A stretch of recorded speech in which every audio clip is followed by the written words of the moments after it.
ஓம் Saravana பவவோம். Hello friends, நான் உங்கள் ராணு breath. இன்றைக்கான வீடியோவில் நம்ம முருக பக்தராக இருக்கோமா இல்லையாங்கிறத சோதனைகள் எல்லாம் அவர் எப்படி பண்ணுறாரு அப்படிங்கிறத பற்றி தான் நம்ம இந்த வீடியோவில் பார்க்க போகிறோம். வீடியோவுக்கு வர்றதுக்கு முன்னாடி இன்னும் சப்ஸ்கிரைப் பண்ணாதவங்க சப்ஸ்கிரைப் பண்ணிக்கோங்க, லைக் பட்டனையும் ப்ரெஸ் பண்ணிக்கோங்க, ஆல்ன்ற பட்டனையும் ப்ரெஸ் பண்ணிக்கோங்க. நீங்கள் கொடுக்குற ஒவ்வொரு லைக்கும் எங்களுக்கு ரொம்ப முக்கியமானது. ஸோ வாங்க வீடியோக்குள்ளே போகலாம். நம்ம கடவுளை நெருங்குறோம் அப்படின்னா எந்த கடவுளுமே நம்மளை எந்த சோதனையும் இல்லாமல் நமக்கு எல்லாத்தையும் வாரி வழங்க போகிறது கிடையாது. இப்போ நம்ம ஒரு கடவுளை செலக்ட் பண்ணி போகிறோம் அப்படின்னா, ஃபார் எக்ஸாம்பிள் நம்ம கலியுக கடவுளாம், கந்த கடவுள், முருக கடவுளை பற்றியே நம்ம சொல்லுவோமே. இப்போ நீங்கள் முருகரை நீங்கள் தேடிட்டு போகிறீங்க அப்படின்னா அவர் வைக்கிற சோதனை ரொம்ப அளவில்லாததாக இருக்கும். சரிங்களா? உங்களுக்கு நிறைய கோபம் வரும். அந்த சோதனையிலேருந்து நீங்கள் மீண்டு வரணும். அப்படி நீங்கள் மீண்டு வந்தால் தான் அவர் நீங்கள் இதுக்குரிய இதை கொடுத்தா நீங்கள் செய்வீங்க அப்படிங்கிற நம்பிக்கை கடவுளுக்கு வரணும். அப்படி வந்தால் தான் அவர் நமக்கு கொடுக்க வேண்டியதை கொடுப்பாரு. சரிங்களா? ரொம்ப இரக்க குணமாக இருப்பீங்க, அதுவும் இல்லாமல் சுயநலம் இல்லாமல் இருப்பீங்க. அதாவது ஷெல்ஃபிஷாக இருக்க மாட்டீங்க. ரொம்ப அம்மா மேலே ரொம்ப பாசம் இருக்கிறவங்களாகவும் நீங்கள் இருப்பீங்க. பணத்தை பற்றி கவலையே பட மாட்டீங்க. இன்றைக்கி வரும் நாளைக்கு போகும் அப்படின்னு நினச்சிக்குவீங்க. எல்லாம் என்னோட முருகர் பார்த்துக்குவார். ஒன்றும் இல்லைங்க, ஹச்சுன்னு நம்ம தும்முனாலுமே அம்மான்னு சொல்லுவோம். சரிங்களா? இல்லைன்னா இல்லை இப்போது முருகர் நம்மளை ஆட்கொண்டு இருக்காருன்னா வாயில் நமக்கு முருகான்னு தான் வரும். ஏன்னா எனக்கும் கொஞ்ச நாள் அப்படி தான் முருகா அப்படின்னு தான் நான் சொல்லிகிட்ருக்கேன். இது போக இப்போ நம்ம வெளியே போகிறப்போ வேலும் மயிலும் சேவலும் துணைன்னு சொல்லுவோம் இல்லையா? ஸோ வேலும் வரும், மயிலும் வரும், சேவல் ஒன்றும் சொல்லவே தேவையில்லை. நம்ம அவுட்டர்லலாம் போனோன்னா முன்னாடி நிறைய நமக்கு கண் எதிரே இருக்கும். ஆனால் சமயத்தில் நிற்கும் பார்த்தீங்களா? அதுதான் நமக்கு கடவுள் கூட இருக்காரு அப்படிங்கிறதுக்கான அத்தாட்சி. அப்புறம் நான் நேற்று வீடியோவில் சொல்லியிருந்தேன், இந்த மாதிரி எனக்கு கோயிலுக்கு போயிருந்தப்போ தாமரை பூவோட அரளிப்பூ சேர்ந்து ஒரு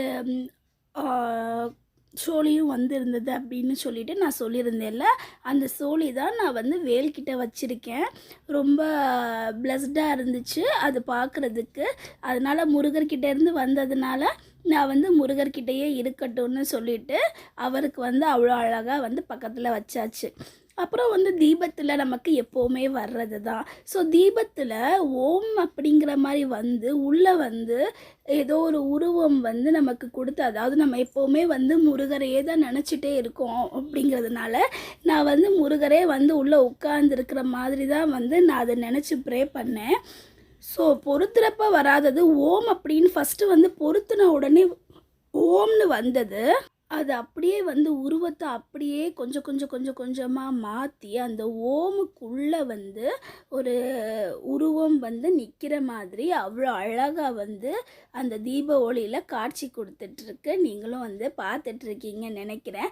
இந்த மாதிரி ஒவ்வொரு அனுபவங்களும் நான் எதனால் இது வருது அப்படின்னு நான் நிறைய நான் சர்ச் பண்ணிகிட்டு இருந்தேன். நிறைய பேருக்கு இப்போ வருது அப்படின்னு சொல்கிறாங்கல்ல, அதனால் இது ஒருவேளை எண்ணெயால் இருக்குமா அப்படின்னு சொல்லி நான் எண்ணெயை கூட மாற்றி பார்த்தேன்.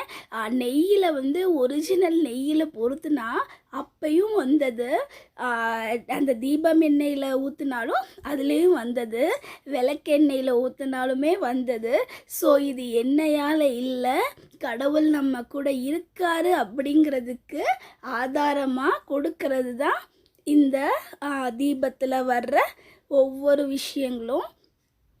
ஸோ அந்த தீபத்தில் வர்ற விஷயங்கள் நமக்கு புரியுதா? அவர் நமக்கு உணர்த்த தான் வர்றாரு. சரிங்களா? அந்த உணர்வுகள் நமக்கு புரிய ஆரம்பிச்சிடுச்சு அப்படின்னா நம்ம கடவுளை நெருங்கி போயிட்டோம், அவர் இருக்காருங்கிறத நம்ம கண்டுபிடிச்சிட்டோம் அப்படிங்கிறது அர்த்தம். ஏன்னா நமக்கு எத்தனையோ விதத்தில் அவர் காட்சி கொடுத்துருக்காரு. ஆனால் அவர் கூட இருக்காருங்கிற நம்பிக்கையோட ஒவ்வொருத்தங்களும் எப்போவுமே ப்ரே பண்ணீங்க அப்படின்னா அவர் கேட்குறது எப்போவுமே நமக்கு நல்ல ஒரு பிரசாதம், எனக்கு நீ வச்சு கும்பிடு அப்படின்னு அவர் சொல்கிறாரா? இல்லை இல்லையா? அவர் கேட்குற விஷயம் மனதார உருகி என்னை நினைத்து வழிபட்டால் எங்கே இருந்தாலும் எங்கிருப்பினும் மயில் ஏறி ஓடி வருவேன் அப்படின்னு சொல்கிறார் அவர். ஸோ மயிலோட சேவலோட அவர் எப்போவுமே நம்மளை வந்து பார்த்து ஒரு பிளஸ்ஸிங் கொடுத்துட்டு தான் எப்போவுமே வந்து போவார். ஸோ அதுக்கு சாட்சியாக வந்தது தான் இந்த தீபத்தில் ஓம்னு வந்து உருவமாக வந்து தெரிஞ்சு உள்ள உருவம் இருக்கிறத எனக்கு காமிச்ச முருகக்கடவுள் எப்போவுமே என் கூட இருக்காருங்கிற நம்பிக்கையோட ஓம் சரவணப ஓம். Thank you friends.